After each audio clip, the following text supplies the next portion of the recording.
Hello नमस्कार, welcome to inculcate learning. So exam जब से कैंसिल हुआ है तब से कुछ एक चीज़ें मैंने आप लोगों में ऑब्जर्व की हैं, बिकॉज ऑब्वियसली जब आप कमेंट करते हैं या जो है आप वीडियोस देखते हैं या कितनी देखते हैं, वो सारी चीज़ें देख के बहुत कुछ एनालाइज किया जा सकता है। सो उसी बेसिस पे जो मैंने ऑब्जर्व किया है और जो गलतियाँ हो रही हैं बहुत सारे बच्चों से, आई डोंट नो जो ये गलतियाँ कर रहे हैं वो ये वाली वीडियो भी देखेंगे या नहीं देखेंगे, बट जितने भी बच्चे ये वाली वीडियो देखें, मेक श्योर जो जो चीजें मैं बताऊं आप वो ना करें। ओके कि ये वाली चीजें जो आप गलतियां कर रहे हैं प्लीज उनको अवॉइड कीजिए, अदरवाइज जो है वो JRF जो है वो आपका रोक सकती हैं। देखो UGC नेट का एग्जाम 18 जून को हुआ, फिर कैंसिल हुआ। अब मुझे ये बताओ दिल पे हाथ रख के कि 18 जून के एग्जाम के कैंसिल होने के बाद, चलो 20 जून तक आपने गैप ले लिया, 21 जून से कौन कौन से बच्चे रेगुलरली रिवीजन कर रहे हैं, रोज पढ़ रहे हैं?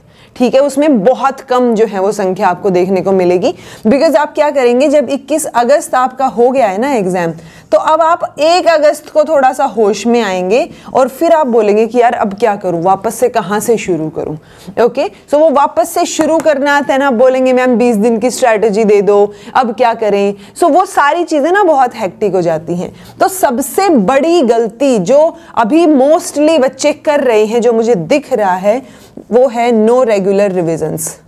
ठीक है, and trust me, only gap of even 1 day can cost you very heavily. ठीक है, एक दिन का गैप भी ना आपके बिल्कुल JRF के ऊपर ऐसे तलवार बन के लटक सकता है। ठीक है, सो नो रेगुलर रिविजन्स, ये चीज आप लोगों में से बहुत सारे लोग कर रहे हैं जो मैं देख पा रही हूँ, बिकॉज मैं डाटा इंटरप्रिटेशन की भी क्लास आजकल ले रही हूँ, तो उसमें भी कंपैरेटिवली बहुत कम बच्चे जो हैं वो जुड़ रहे हैं। ठीक है, तो आप प्रैक्टिस नहीं करेंगे तो कैसे होंगी चीजें, आप रिविजन नहीं करेंगे तो कैसे होंगी। कंसिस्टेंसी के बिना आप कुछ नहीं कर सकते, चाहे आप कितने इंटेलिजेंट बच्चे हों। ओके सो वो जो गड़बड़ हो रही है ना रेगुलर रिविजन्स वाली, चाहे आप दिन में आधा घंटा पढ़े, मतलब ठीक है आपको लग रहा है कि अरे पूरा जुलाई पढ़ा है अभी, तो उस पूरे जुलाई में एटलीस्ट आधा घंटा 1 घंटा तो निकालो ना अपने लिए, ताकि जो 18 जून तक पढ़ा था वो वेस्ट ना जाए। Okay so regular revisions are much needed right now. वो रेगुलर रिविजन्स करने बहुत जरूरी हैं। उन रेगुलर रिविजन्स के साथ साथ आप जो है कुछ कुछ नए टॉपिक्स कर सकते हैं, डिटेल्ड वीडियोस देख सकते हैं, या उस टॉपिक को डिटेल में कर सकते हैं जहां से आपको कंफ्यूजन आ रहा है। ओके सो प्लीज ये गलती मत कीजिए और प्लीज रोज पढ़िए, जरूरी है वो पढ़ना। बीइंग अ टीचर मैं सिर्फ आपको बता सकती हूं कि आपको क्या करना चाहिए, क्या करना है नहीं करना है ऑब्वियसली आपका डिसीजन है। ओके सो अगर आपने रिविजन छोड़ दिया है तो अभी भी टाइम है, उसको थोड़ा सा पकड़िए, उठाइए चीजों को और रिवाइज करते रहिए रोज। अगर रिविजन नहीं करेंगे तो वो बहुत हैवीली आपको कॉस्ट करने वाला है। दूसरा है जी ओवर कॉन्फिडेंट एटीट्यूड। क्या हो रखा है ना कि मेरा तो 18 जून को पेपर हुआ था और मेरे तो 210 220 से ऊपर नंबर बन रहे हैं। ठीक है, ऐसा सही पेपर आएगा, सब लोग बोल रहे हैं हो ही जाएगा। सो वो एटीट्यूड जो है जिसकी वजह से ये भी एक रीजन भी है, ये ओवर कॉन्फिडेंट एटीट्यूड कि आप जो है रेगुलर रिविजन्स नहीं कर रहे हैं। सो वो चीज नहीं होनी चाहिए। बिकॉज आप ट्रस्ट कीजिए, जिसका एक बारी में नेट हुआ है, अगली बारी में उसके नेट छोड़ो, उसके नंबर नेट से कहीं दूर जाते हुए भी देखे हैं। ठीक है, जस्ट बिकॉज ऑफ आपने रिविजन नहीं किया था या बाकी और चीजें हो गई। ओके सो ऐसा नहीं होता है कि अगर एक बार आपका JRF हो गया या एक बार आपका नेट हो गया तो आप जब हर बार एग्जाम देंगे हो ही जाएगा।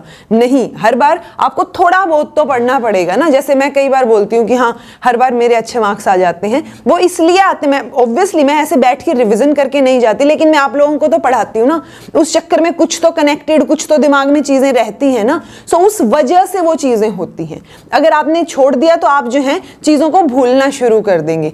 1-2 दिन भी अगर आपने चीजों को छोड़ दिया तो वो भूलना शुरू हो जाएगा। तो ये ओवर कॉन्फिडेंट एटीट्यूड जो है वो नहीं रखना है कि यार अपना तो पेपर अच्छा हुआ था और ऐसे से ही आते हैं, इस बार भी अच्छा हो ही जाएगा और ठीक है ना, अभी तो पूरे जुलाई पढ़िए, अगस्त आएगा तब पढ़ लेंगे, तब वापस से एक बार और रिवाइज कर लेंगे। नहीं, ठीक है, अगर आप श्योरली चाह रहे हैं कि आपका JRF हो, बिकॉज कई बार ऐसा लगता है कि इतने सारे बच्चे फॉर्म भर रहे हैं एंड, बट उतने सारे बच्चों में से जो मेहनत कर रहे हैं, जो जेन्युइनली बहुत मेहनत कर रहे हैं, रोज रिविजन कर रहे हैं, वो बहुत कम है और डेफिनेटली वही JRF लेके जाएंगे। ओके बिकॉज आप नहीं पढ़ रहे तो कोई ना कोई तो पढ़ रहा है, कोई ना कोई तो रिविजन कर रहा है ना।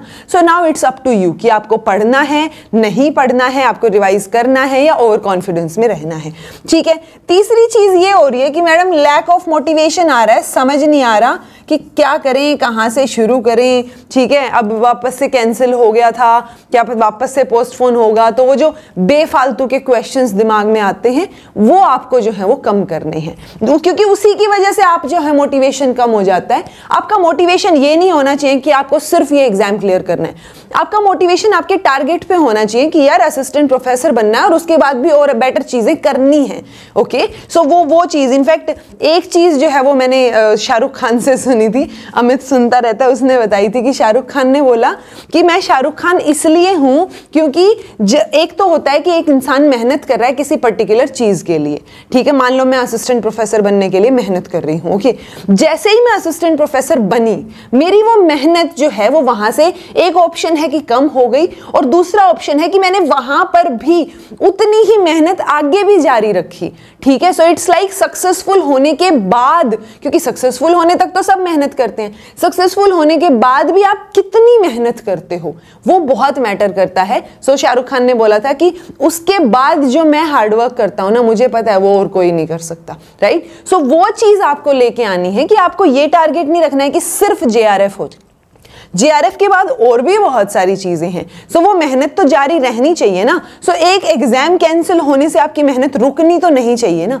अल्टीमेटली घूम फिर के सारे पॉइंट्स यहीं पे कंक्लूड होते हैं कि आपको रिविजन्स करने हैं, ठीक है। अगर आप रिवाइज नहीं करेंगे तो जो फैक्चुअल पॉइंट्स हैं आप भूल जाएंगे, और जो पेपर आएगा उसमें एलिमिनेशन से आपके क्वेश्चन सोल्व हो नहीं पाएंगे, और फिर आप बोलेंगे कि बस CBT मोड में था फिर भी टाइम मैनेज नहीं हुआ।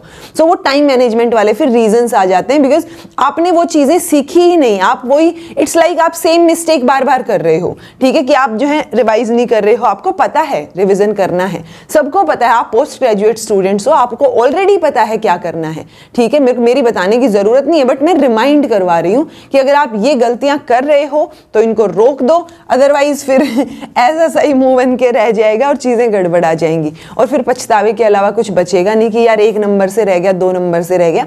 आप इतना पढ़िए, इतना रिवाइज कीजिए कि आपका मार्जिन इतना बन जाए कि आप पेपर दे के आए एंड यू आर श्योर कि मेरे इतने क्वेश्चंस ठीक हैं, मेरे 230 नंबर बन रहे हैं, 240 नंबर बन रहे हैं, और मेरा JRF कोई नहीं रोक सकता। सो वो चीज मोटिवेशन के लिए आप एक और चीज भी कर सकते हैं, बिकॉज रिवीजन कैसे करना है वो मैंने ऑलरेडी बता रखा है, डिस्क्रिप्शन बॉक्स में भी आपको लिंक्स मिल जाएंगे। मोटिवेशन के लिए आप जो ऑलरेडी जो JRF होल्डर्स हैं, जिनकी इंस्पायरिंग स्टोरीज हैं, जिन्होंने चीजें की हैं, सो उनके जो है वो इंटरव्यूज चेक कर सकते हो, वो भी मैंने ले रखे हैं। इट्स लाइक कि 238 नंबर जिसके आए हैं, उस इंसान को अगर आप देखोगे आपको उसकी बातों से समझ आएगा कि अच्छा B.Ed, M.Ed, JRF वो कॉन्टिन्यूटी की मेहनत है। सो वो कंसिस्टेंसी ही आपको जो है JRF तक और उसके बाद असिस्टेंट प्रोफेसर तक पहुंचा सकती है। अगर आप कंसिस्टेंट नहीं रहेंगे तो जब अपॉर्चुनिटी आपका दरवाजा खटखटाएगी ना, तो उस टाइम पे आपको ऐसे लगेगा कि यार एकदम से कहां से आ गई, क्योंकि अपॉर्चुनिटीज एकदम से ही आती हैं, वैकेंसीज एकदम से ही आती हैं, कई बार आइडिया भी नहीं होता, ठीक है, कई बार इलेक्शंस के चक्कर में आ जाती हैं, ठीक है। सो वो चीज ध्यान रखिए कि अपॉर्चुनिटी जब दरवाजा खटखटाए तो आप जो है रेडी रहें और आपका ही हो। सो वो चीज के लिए खुद को रेडी रखने के लिए आपको कंसिस्टेंट मेहनत तो करनी पड़ेगी। तो अगर आप कंसिस्टेंट मेहनत नहीं कर रहे हैं और किसी भी वजह से, रीजन चाहे कोई भी हो, बिकॉज वो रीजंस कब एक्सक्यूज बनने लग जाते हैं आपको खुद नहीं पता चलेगा, और कब वो गैप जो है 1 दिन का गैप, 4 दिन का, हफ्ते का गैप बन के आप एस्केप जोन में चले जाएंगे और आप फिर करना ही नहीं चाहेंगे। आप चाहेंगे भी तो भी वो डर लगेगा, वो चीजें, वो आपके कदम ऑटोमेटिकली पीछे खींचने लग जाएंगे, ठीक है। सो वो एस्केप जोन में नहीं जाना है कि आप बचना चाहे किसी चीज से, कि वो डिफेंस मैकेनिज्म आपका आ जाए, सो वो चीज ना हो। उसके लिए मेक श्योर कीजिए कि आप कंसिस्टेंटली रेगुलर रिविजन्स करें और ये सबसे बड़ी गलतियां आप ना करें, ठीक है जी। सो बस यही आपको रिमाइंड करवाना था। मैं उम्मीद कर रही हूं जो स्टूडेंट्स ये वीडियो देखेंगे एटलीस्ट वो लोग वापस से रिविजन शुरू कर दें, और बाकी तो मुझे पता है जिन्होंने रिविजन शुरू कर रखा होगा वो ऑटोमेटिकली ये वीडियो देखेंगे ही कि हाँ मैम हम कर रहे हैं। सो कमेंट बॉक्स में बताइए कि रिविजन शुरू किया, नहीं किया, या छोड़ा ही नहीं था, क्या सिनेरियो है। ओके, सो वो सिनेरियो जानना बहुत जरूरी है आपका खुद के लिए, ठीक है। मैं इतनी दूर बैठे बैठे कुछ नहीं कर पाऊंगी। आप रिवाइज करें, आप अपने दिल पे हाथ रख के पूछें, ऑनेस्टली अपने आप को जवाब दें कि यार ये गलती हो तो रही है, इसको ठीक करना जरूरी है, ठीक है। सो बस अपनी मिस्टेक्स को ठीक कीजिए, JRF तक पहुंचिए और भी आगे बढ़िए, ठीक है, चीजों को लेके। And this was all about today. Thank you so much for watching. Be happy, keep smiling, subscribe to Inculcate Learning because it is absolutely free, and be consistent in your efforts because consistency is the only key to success.